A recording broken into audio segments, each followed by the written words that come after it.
Honorable Adwoa Sarfo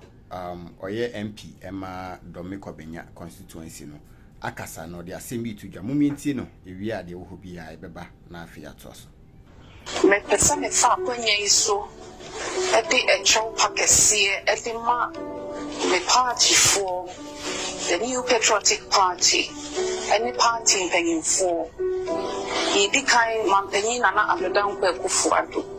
Addo the Vice President Yamami the Chief of Staff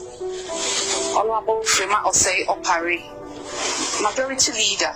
and the entire leadership of Parliament Mimianom Emrashe Bigafo Majority Caucus me pesa me fa kwanya iso e pamu nyina show maybe a etwemu eni ye bi a free me ho e baaye so me sira mo say enya ni da ho ena enye amadwemu na me si ne pi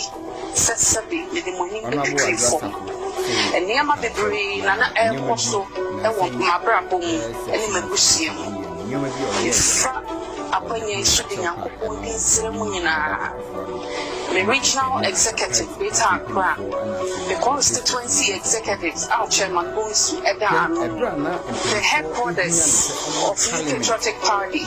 the general secretary, every national chairman, anyone the Bawumia show, supporters, sympathizers, our Woodlow party, no, Dome, a white machine, what a see, a way in Bessia Bawumia show. Yes, the family bonnie and chimney. Sabby for baby says so, but a gentleman who now so in country, Nasabi, Yapapa, Yababy, Yampondis, Medine, Adwoa Sarfo, Machipenia, or Edema or Manfo, a walk Dome Kwabenya, Yampon Shamu, not what's America. Honorable Agyapong James omo di plane ekosi ho senka omo nyina mfomra wama na obedru Ghana ha no omo di chese ka police for ka ho ekoni fie oso mfomma parliament ho